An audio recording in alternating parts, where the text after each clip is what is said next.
मुझे अच्छी बात क्या लगी कि पपनी जी आएंगे तो मैं आऊंगा। कंडीशन क्या थी इनकी, पपनी जी को बुला रहे हैं नहीं बुला रहे, पपनी तो आते हैं हमेशा, उनका वेलकम है। वो आएंगे तो ही, मैं आज तक कोई प्रोग्राम नहीं किया जो पपनी जी ना हो। तो पपनी जी का इनका प्यार पपनी जी के लिए, पपनी जी का प्यार इनके लिए, बहुत बधाई हो आपको। और थोड़ा प्यार हमको दे दीजिए आप, ठीक है ना? वैसे मैं किसी से नहीं डरता, सिर्फ पपनी से डरते हैं। लोग मुझसे डरते हैं।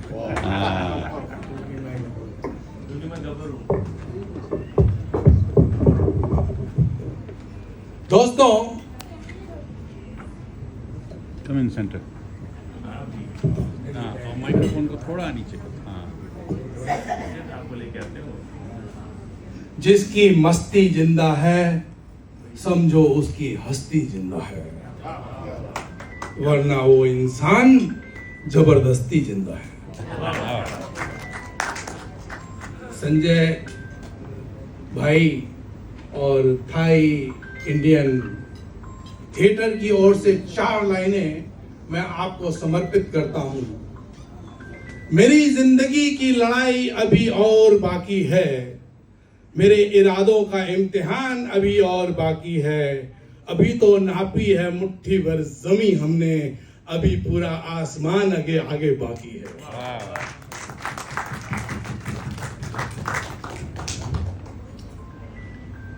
हमारे कॉमेडियन श्री सतीश कौशिक को हार्दिक श्रद्धांजलि अर्पित करते हुए मैं 2 लाइनों से आपके साथ जुड़ता हूं। फिर जैसे जैसे आपका आशीर्वाद, जैसे जैसे आपका सहयोग मिलेगा तो मैं आगे और बढ़ूंगा। आप सबको मेरा यानी शोले उर्फ गब्बर उर्फ सुरेश लालवानी का हार्दिक नमस्कार। वाह, वेलकम। पत्नी ने पूछा पति से,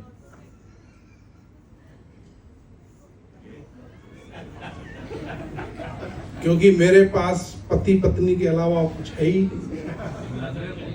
35 साल का तजुर्बा है, भुक्तभोगी हूं। मेरा दावा है कि आप भी भुक्तभोगी होंगे। पत्नी ने पति से पूछा, हे प्राणनाथ, पिछले जन्मदिन पर आपने दिया था लोहे का पलंग उपहार, इस साल क्या है देने का विचार?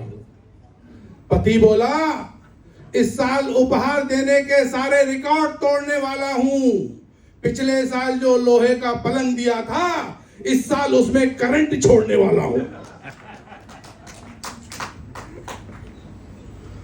देखो, हाथ से कहीं से भी आ सकता है। अभी मैं जब आया तो मेरे को संजय जी ने बोला कि शोले, जहां तेरी इज्जत ना हो ना, वहां मत जाया कर। मैंने कहा, इसका मतलब मैं अपने घर भी ना जाऊं? हद है।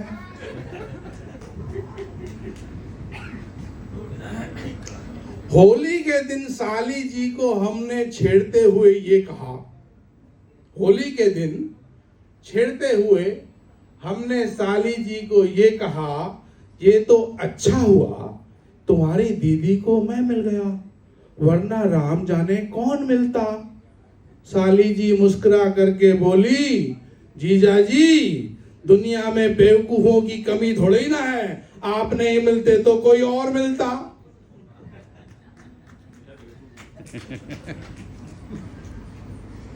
पत्नी ने फोन लगाया मायके से पति को, पत्नी ने फोन लगाया मायके से पति को, मुझे लेने कब आ रहे हो? देखो, आपकी याद में 15 दिन में आधी हो गई हूं। पति बोला, 15 दिन और रहो।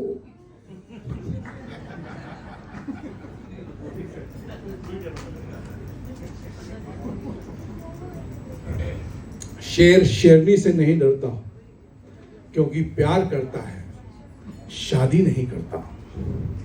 शेर शेरनी से नहीं डरता, क्योंकि प्यार करता है, शादी नहीं करता। आदमी औरत से डरता है, क्योंकि प्यार नहीं करता, शादी करता है।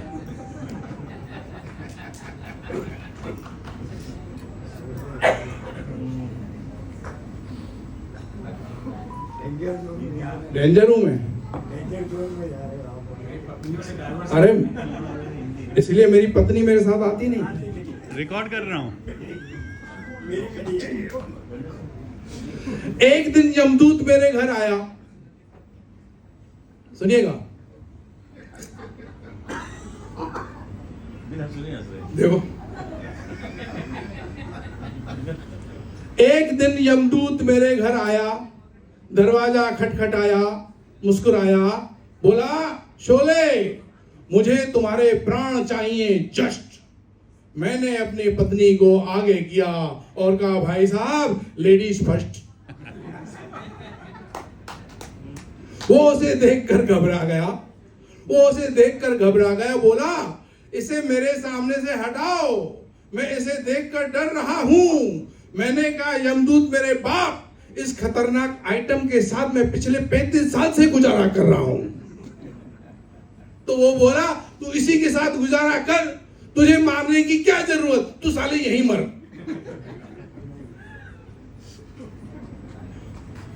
दोस्तों आपका बहुत बहुत धन्यवाद, अच्छी तरह सुन रहे हैं। आखिर में आपको एक कविता सुनाना चाहता हूं, हास्य व्यंग्य की एक कविता है जो प्रदीप चौबे साहब की लिखी हुई है। कविता का शीर्षक है भारतीय रेल। कईयों की सुनी हुई होगी, लेकिन मेरा दावा है कि इस बार सुनेंगे आपको फिर मजा आएगा। आप जैसा कि आप जानते हैं कि हमारे हिंदुस्तान में रेलें होती है साहब, अभी तो बहुत अच्छी अच्छी रेलें हैं। पहले first class, second class, 2 tyre, 3 tyre, और एक होती थी जनरल बोगी। तो मेरे से किसी ने पूछा है उसको जनरल बोगी क्यों बोलते हैं। मैंने बोला उसमें इतनी धक्का मुक्की लगती है तो जनरल जैसी ताकत आ जाती है, इसलिए उसको कहते हैं जनरल बोगी। एक बार मैं बैठा हुआ था, सामान बेचने वाले आ जाते हैं लोग। एक लड़का भागता हुआ आया, मुझसे बोला साहब आपको घड़ी चाहिए, इंपोर्टेड है स्विट्जरलैंड की। मैंने कहा दिखाइए। वो बोला आधा घंटा ठहर जाइए, अभी दूसरे के हाथ पे बंधी है।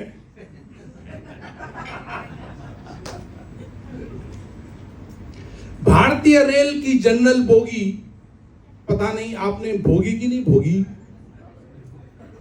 एक बार हम भी कर रहे थे यात्रा, प्लेटफॉर्म पर देखकर सवारियों की मात्रा, हमारे पसीने छूटने लगे।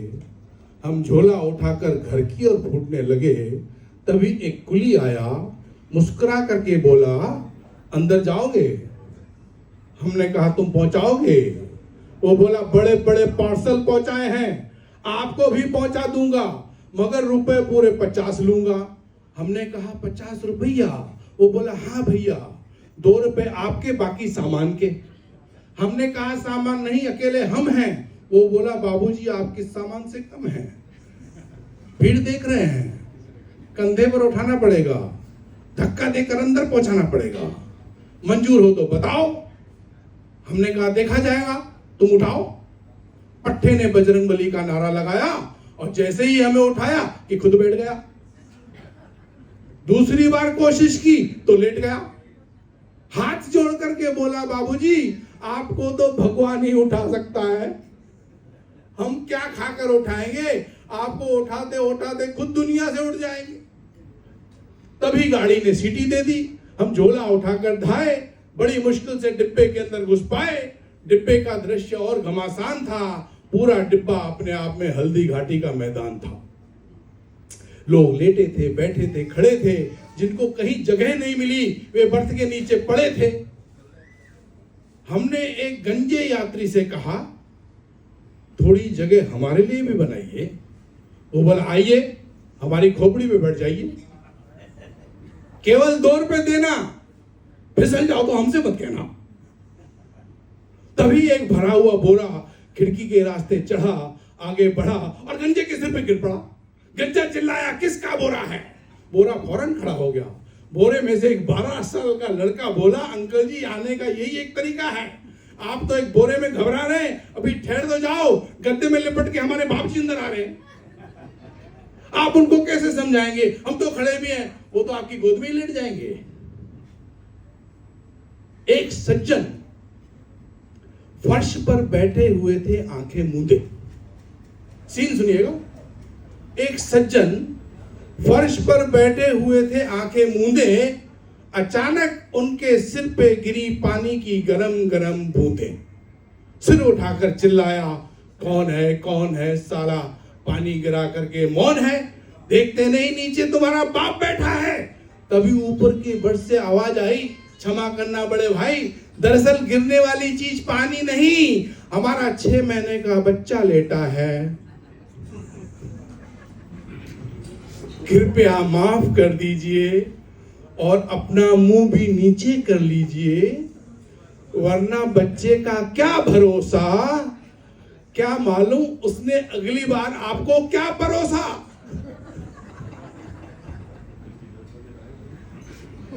एक यात्री बर्थ के नीचे से निकलता हुआ अपनी आंखें मलता हुआ फिल्मी अंदाज में बोला, मैं कौन हूं? उसका पड़ोसी बोला, शुक्र करो कि बेटा हो, वरना कल रेलवे कर्मचारी पूछेंगे ये कौन था। इतना सुनते ही पूछने वाला मौन था। तभी डिब्बे में हुआ हल्का उजाला, किसी ने जुमला उछाला, ये किसने बीड़ी जलाई है? कोई बोला, बीड़ी नहीं, स्वागत करो कि पहली बार डिब्बे में बिजली आई है। कोई बोला, पंखे कहाँ है? जहां नहीं होना चाहिए वहां है। पंखों पर आपको क्या आपत्ति है? जानते नहीं रेल हमारी राष्ट्रीय संपत्ति है। कोई राष्ट्रीय चोर हमें हिस्सा दे गया है, संपत्ति में से अपना हिस्सा ले गया है। आपको भी लेना हो आप भी ले जाओ, मगर जो जेब में बल्ब रख लिए उसमें से एक तो हमको दे जाओ। अंतिम सीन, जो लोग ट्रेन में पहली बार बैठते हैं उनके साथ ऐसा होता ही है। अचानक गाड़ी बड़ी जोर से हिली, अचानक गाड़ी बड़ी जोर से हिली। एक चिल्लाया, चली चली, दूसरा बोला, बजरंग बली, तीसरा बोला, या अली। हमने कहा, काहे के अली और काहे के बली? गाड़ी तो बगल वाली जा रही है, तुम्हें अपनी चलती नजर आ रही है। प्यारे, सब नजर का धोखा है।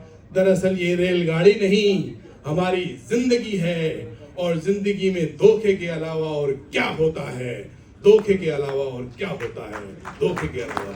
वाह, फैंटास्टिक। आप सबका बहुत बहुत धन्यवाद। इतना प्यार से आपने सुना है संजय भाई, धन्यवाद।